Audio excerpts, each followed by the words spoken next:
uncovered impoundments of waste.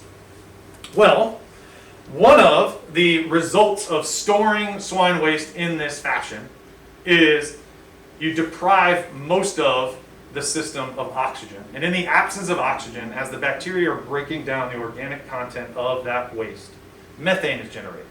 Methane is a potent greenhouse gas, 6 times more potent than carbon dioxide, in fact.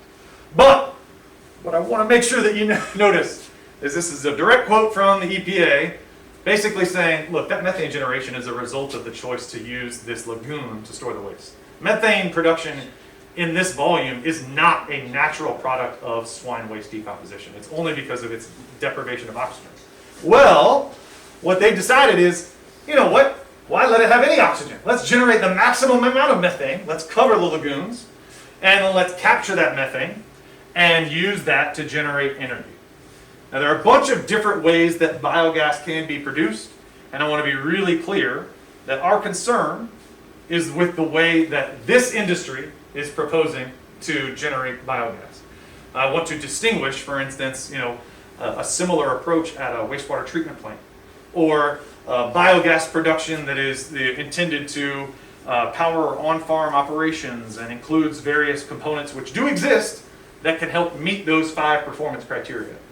What I want to flag is the industry is ignoring those 5 criteria because they went to the legislature last year and they changed the law to let them. So I was talking a little bit earlier about some of the changes. They allowed the construction of new lagoons, secondary lagoons. So the additional, they'll cover the existing lagoon, but then after the waste generates its maximum amount of methane, and that's siphoned off, well, they still need to store it, and they're still going to be land applying it onto those spray fields.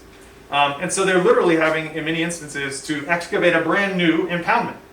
Well, that would have been a violation of long-standing law in the Swine Farm Siting Act of 1996 until last year. The legislature said, we like this idea, and we're going to exempt you from those requirements under the Swine Farm Siting Act. They also removed a long-standing tax policy that said, look, if you're going to invest in swine waste management technology, you're only going to get a tax exemption if you meet those 5 criteria. Well, they decided, let's change the law and let biogas benefit from that tax policy. They also decided, and this is what I was talking about a little bit earlier, that they're going to change the definition of expansion. So that, literally when you're expanding the amount of the footprint of the waste management infrastructure, that's not expansion anymore. We're going to say expansion only applies if you're adding pigs, or steady state live weight is the term in the law.